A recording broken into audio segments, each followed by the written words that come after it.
Kept you waiting, huh? Fuck it. This is Big Boss Incarnate.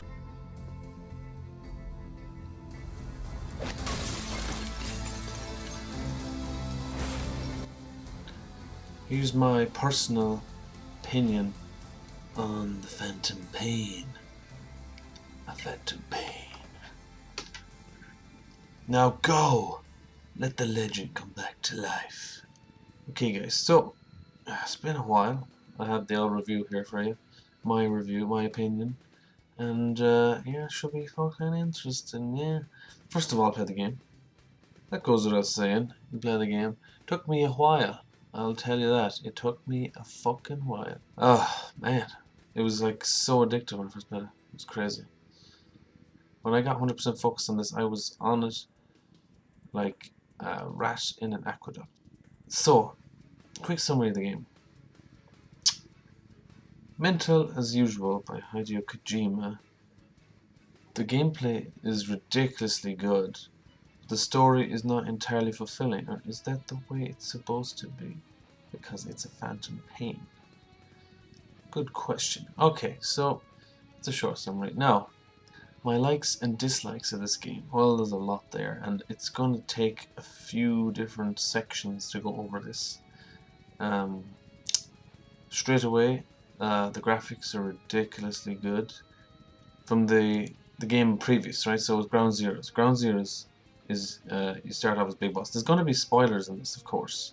So you're in Ground Zeroes, and what happens in the entirety of the game is ridiculous, because it's only 2 hours long in Ground Zeroes. Really quick, and it's not that long, because all you have to do is go in, rescue Paz and Chico, and that's it. One mission.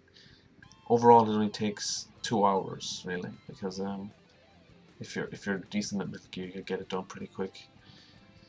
Now, you can always go back and do all these other missions, kind of mini missions within it, like it's only tiny things you can do.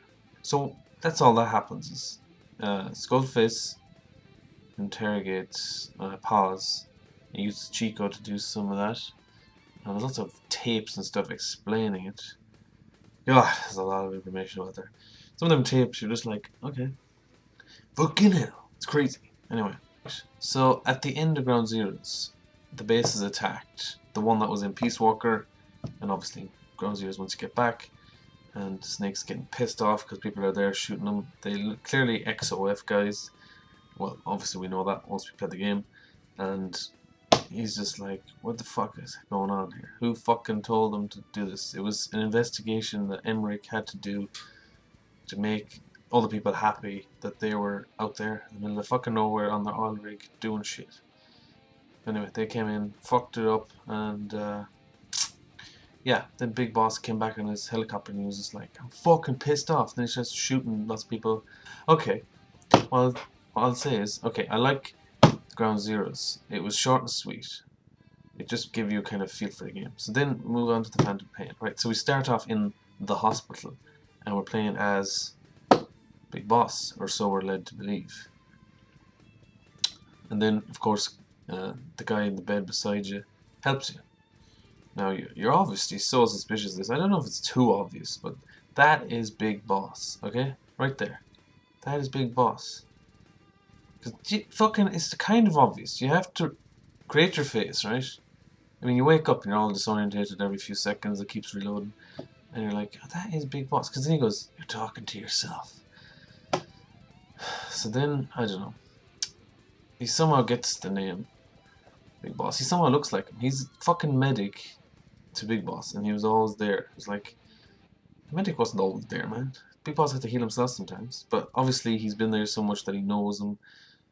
He's pretending to be a phantom of him. It's crazy. It's mental. I don't know. This is gonna be a weird review, just so you know. Okay. Right, so I went over the graphics. Music, right. 80s. Pure 80s, because he wakes up 9 years after the last, after Ground Zeroes. It's been 9 years. All this crazy stuff. It was 1984. 1984. I'm gonna get this wrong now. Anyway, 80s music. So you have fucking class stuff like Take On Me and The Final Countdown. It's just like they're my helicopter music, man. They're my helicopter music. It's awesome. Okay, so it's been more like discussion, which is awesome. I'm talking to myself here, but it's good to put things in perspective. Okay, so cinematics. So there's two places, Afghanistan and Africa. They're two pretty cool settings, but all they are is just places with fucking outposts. It's cool. I like it. I mean, obviously you can't go putting civilian kind of stuff there. Like, it would make no sense.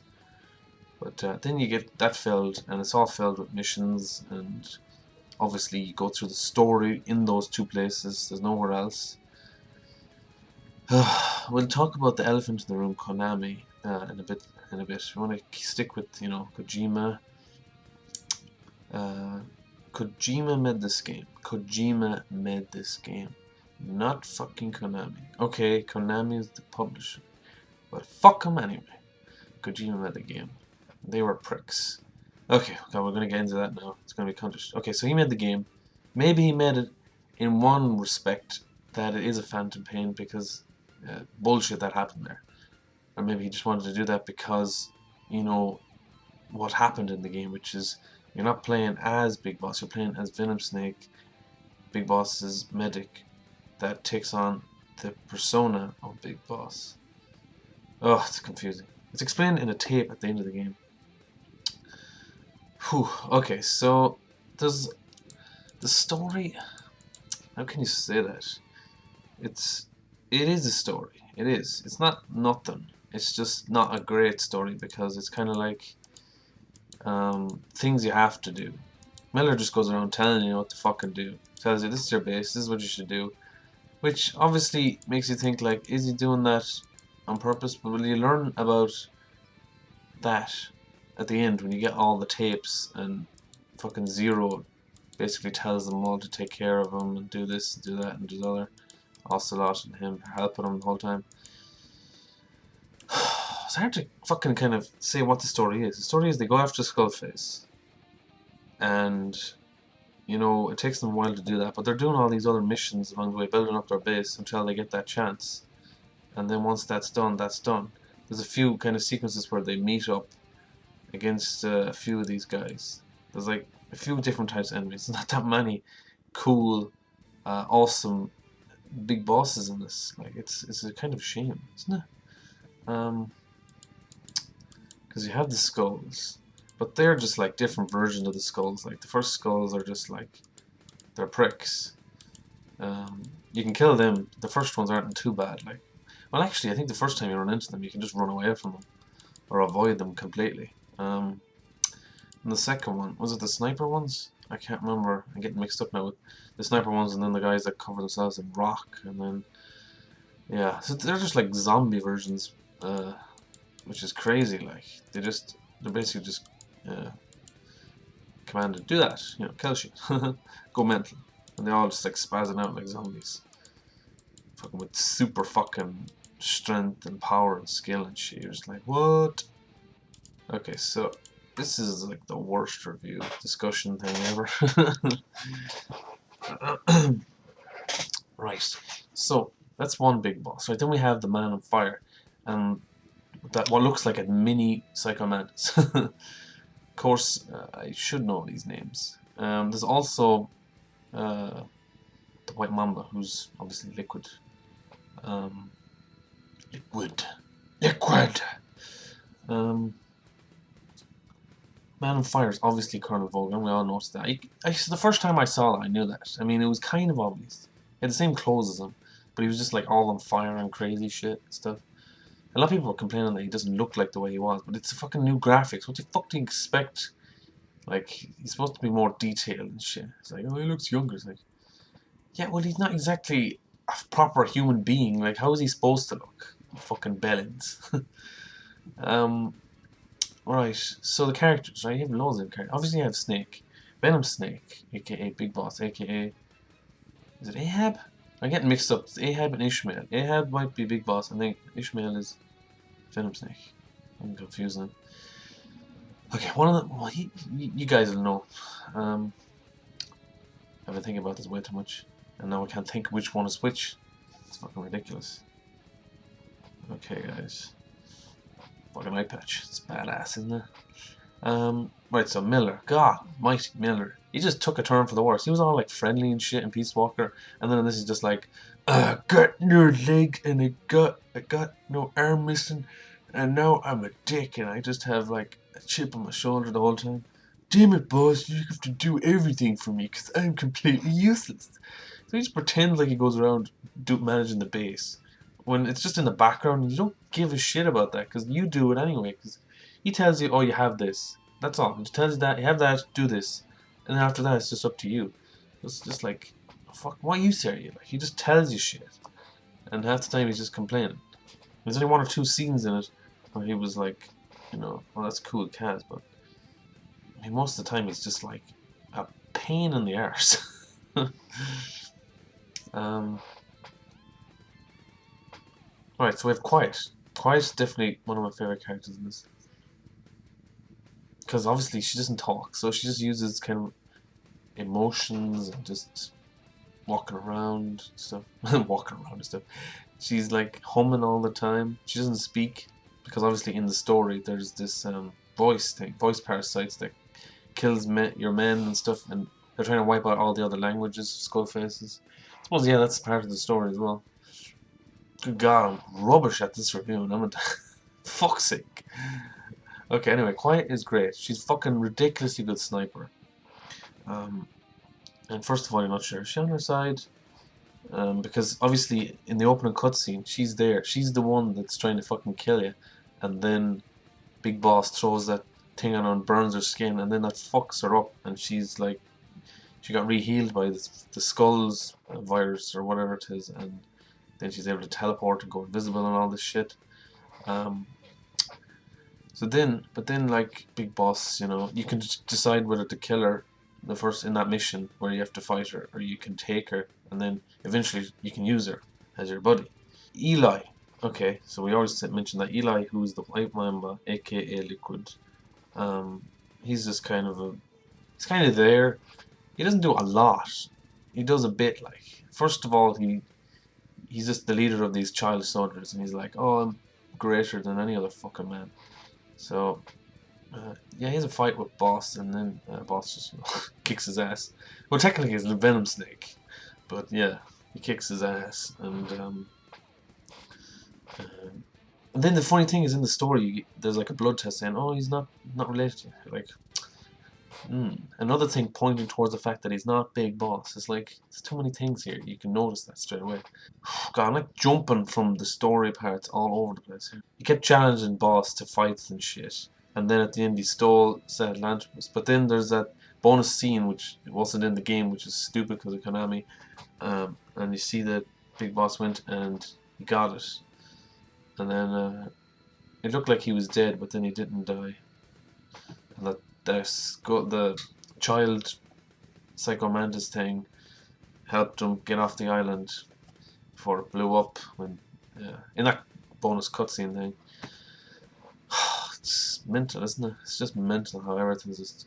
It could have been so much better. It could have been so much better if he had the time to finish it. He only did 2 chapters of it. You know, well, there was at least gonna be 5.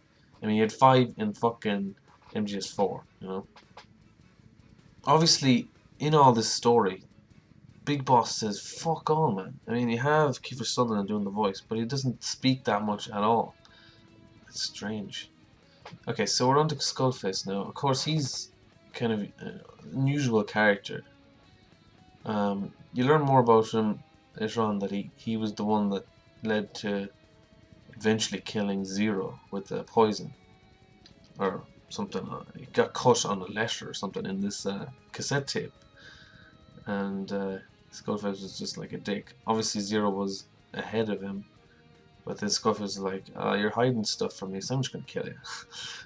What a dick. But Skullface then, I mean, he has this whole plan and stuff that he's trying to do, and it just does not work out for him, does it? Emmerich, now he's an unusual one. He's a whiny fucking bitch in this. He's just like, I didn't do anything against you guys. And then he tells you shit, and you're like, You fucking betrayed me, you bollocks, and then you just send his ass packing. He tried to develop a few things for us, and he's just a fucking weirdo-ness. I mean, it was good and it was well done, and fair play to the actor for doing what he did. Sorry, I just didn't like him in this game. I didn't like him at all. Ocelot. Now, Ocelot was the most under fucking used character in this. He was just there kind of as like moral support for Boss. Instead of like Kaz. Kaz was just like a cunt, you know? Instead of like someone else being a cunt. Kaz was a cunt, but a friendly cunt. And then you have Ocelot. He's just like helping you. But he's like making you, okay, you have the choices here. You can make the decisions to do good or evil. And that's kind of what he does, you know? There was no cool fucking scenes with his guns. Nothing like a cool fight where you had with him. Even if you had like a fun, just random fight with him, just like to test your skills out and stuff, it would be fucking cool. But nothing, you know? He's just there. He does some really nice cutscenes. The voice acting's great, Troy Baker. I don't know. It's strange, like, you know? They could have used him in such a lot more fucking ways, so they could have. Okay, so then we have Code Talk. Now he's not a lot in the game, but but he's very important because he's obviously what helps them understand the vocal parasites, and he knows like kind of an antidote, kind of. But then they have to figure out another one. There's like two, like a hybrid version of it. That makes people, all the fucking men on the base go crazy at one point. Like, there's 2 or 3 actually proper story missions. Like, there's the truth one at the start, and then there's, like, that one in the tent where he has to go in and he has to kill all his men because they've gone insane from the virus. Which, you know, gives him the whole Venom Snake, Punish Snake persona. I mean, I can't actually go through the whole steps of this fucking story. It's in my head. It's like piece all over the place because it's like it's not very well told or whatever, you know. I mean, it's there, but it's whew. Now, I probably did I go over everything in the story there? Sahelanthropus, the Metal Gear. Of course, I have to go over this. That thing was not that like terrifying or anything. I mean, the first time you meet him, you just have to get away from him really and hide from him. And all you have to do then is shoot these little things that come out after you. They're like little AI bot thingies that just track you and try and find you. Those weren't that hard at all to defeat, and then you just had to get the helicopter and get your ass out of there. Um, then the fight with Sahelanthropus was just like, you know, run away, shoot him. There was a few cool things about the fight. There was. I mean, it used the entire map again, which is fucking badass. The open world, but yeah, all you had to do was just like shoot him, run away, and shoot him. Most of the time, it was fairly easy to get away from him. Apart from maybe this when it was on extreme difficulty, but that was just even then you could kind of get away from him. Maybe I'm just being too cocky now. I don't think he was that hard, to be honest. Of Metal Gear, you expect like Metal Gear to be tough and stuff, but all you had to do was just shoot him, and then that was it, kind of like. I mean, if you think about it, in Metal Gear 1, you had to shoot the radar thing. I suppose it's tough, like, you know, how can you, like you say, Metal Gear 1, you had Metal Gear Rex. Metal Gear 2, you had like 3 Metal Gear Rays, which is mental, if you think about it. I mean, you still had to do a weakness, though, in Metal Gear 1. You had to take out the radar first, and then you had to take them out liquid inside it. Then in the Ray one, you had to shoot their legs before they'd open their mouth, and then you could shoot them in their mouths, and it would do a lot more damage. If you just shot them anywhere in the mouth, it wouldn't do as much damage. It has the different ways of doing it. The Shagohog was totally different then. You had to shoot him in the back. You had to shoot his tracks first to slow him down, and then shoot him in the back. Like, Sahelanthropus was just so easy to kill. All you had to do was just shoot him with an RPG. Like, it was kind of too easy, you know what I mean? Although, I suppose that's the same in Peace Walker. But I think that there was just, I don't know, there was a simpleness in Peace Walker where it couldn't be too difficult, because then it would be impossible because of the controls and everything. It was a lot more difficult. Metal Gear Solid 4, the Metal Gear was, Was there a Metal Gear? Well, there was. Yeah, that's true. It was just you fighting Liquid, and there was, but that was different. That's different. You can't compare that in that sense of like Snake versus a Metal Gear. Content-wise, content. There is a shit ton of stuff in this game to do. Now, one thing is, some people think it's monotonous. I didn't think it was monotonous. I mean, I'm a Metal Gear fan, and I enjoy the gameplay. Fuck me. We'll talk about the gameplay first before we go back to the content. The gameplay is fucking amazing.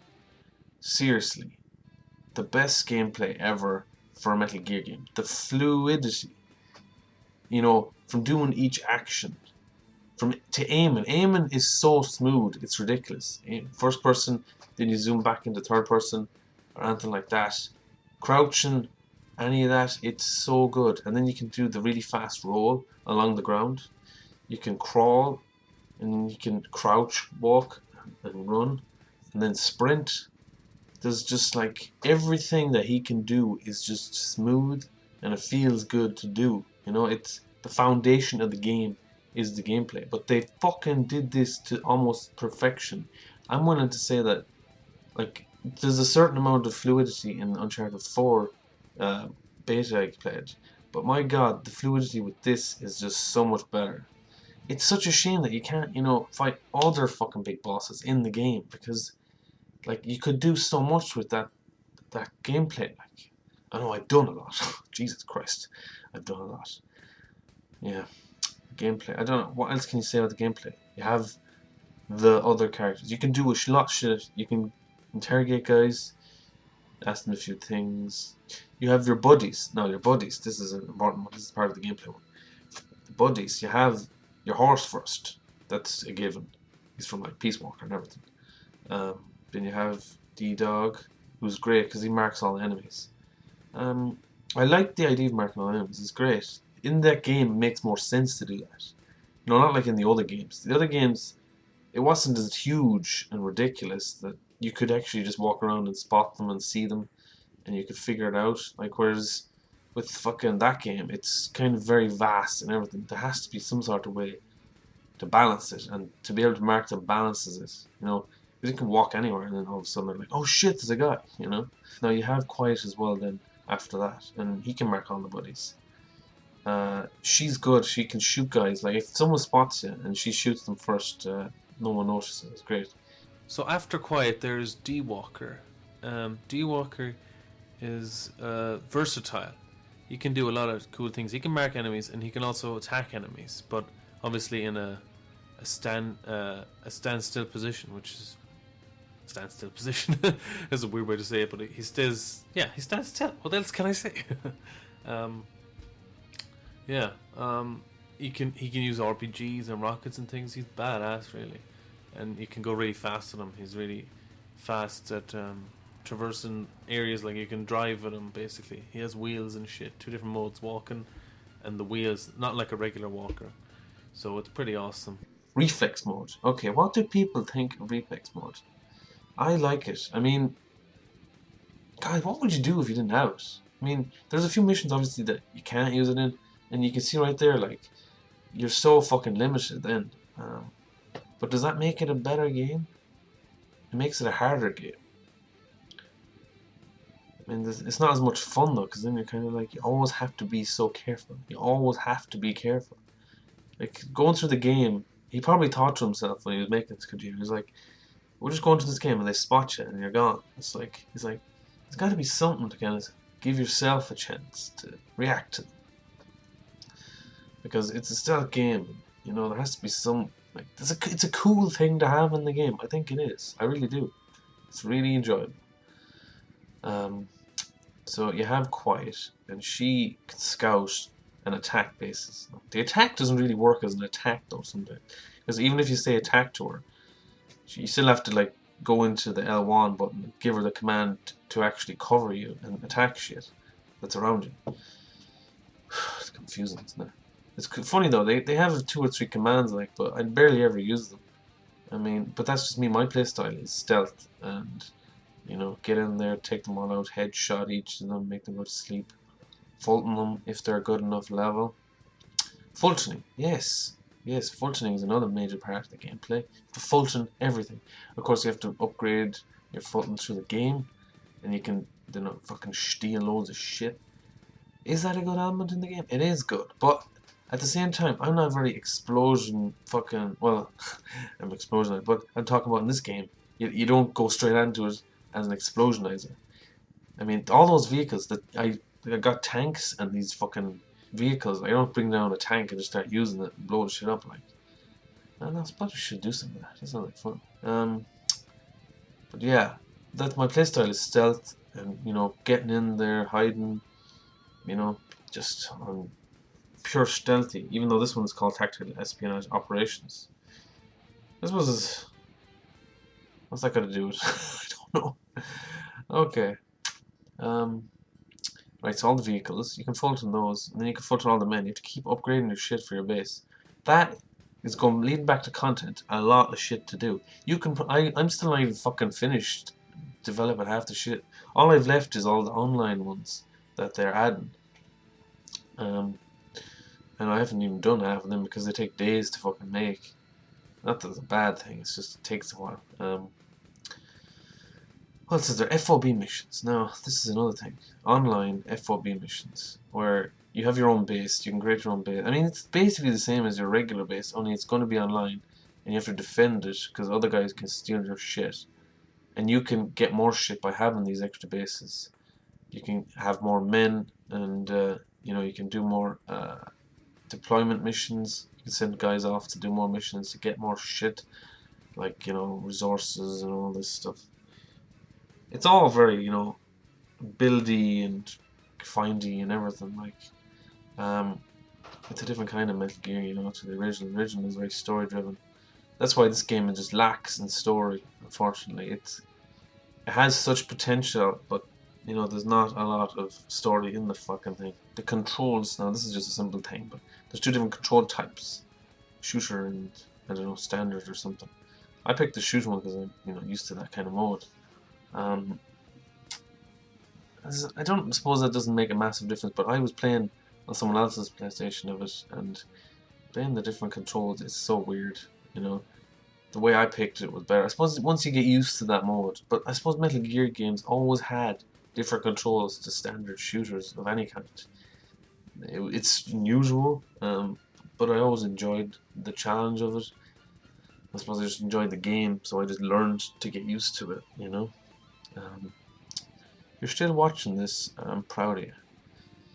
I'm fucking proud of you. I'm proud of you, son of a bitch.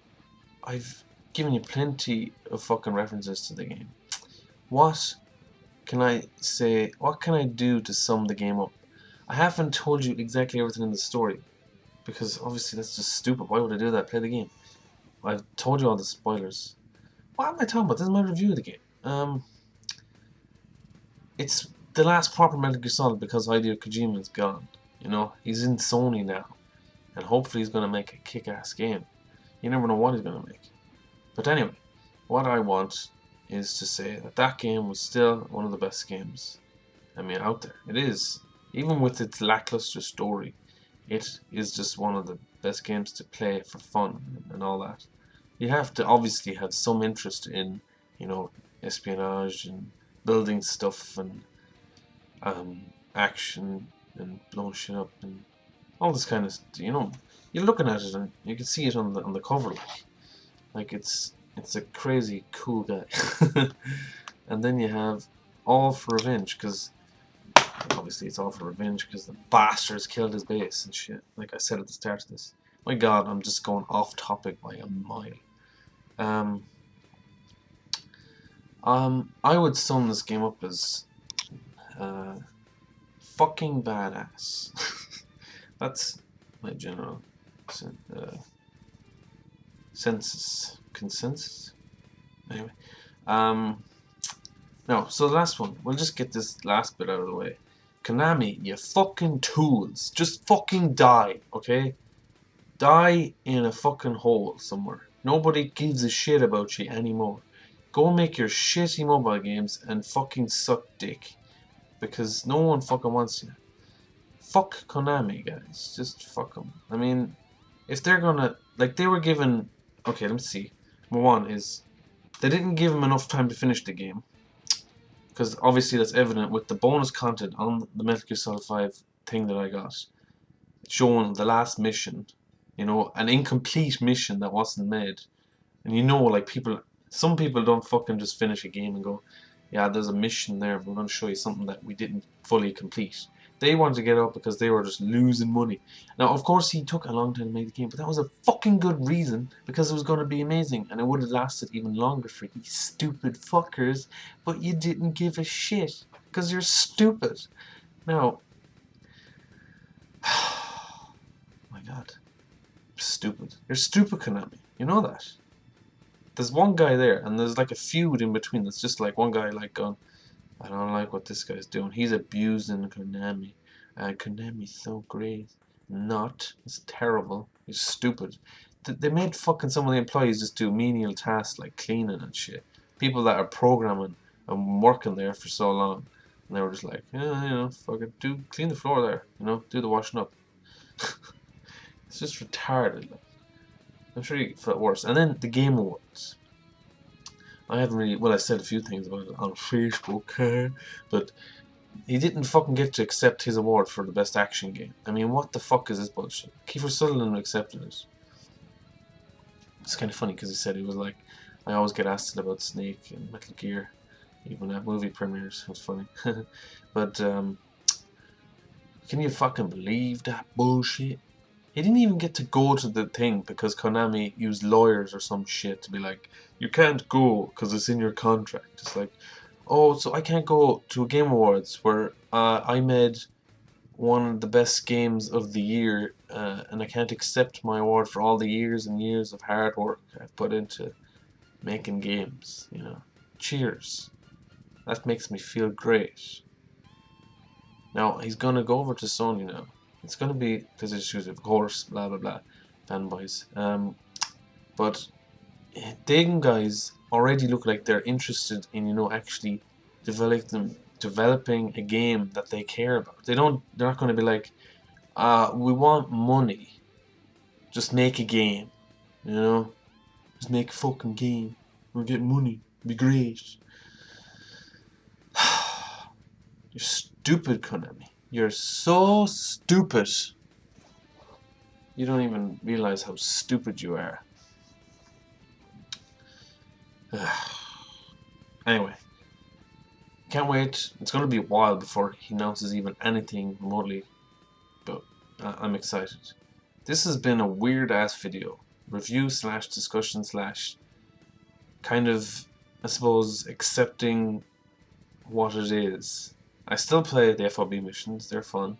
I'm still trying to fucking make all the weapons. I enjoy it. I mean, I hate Konami, but I enjoy it. Now, I didn't mention one thing, and that's Metal Gear Online. But it's just an online, I don't know. I played it a few times.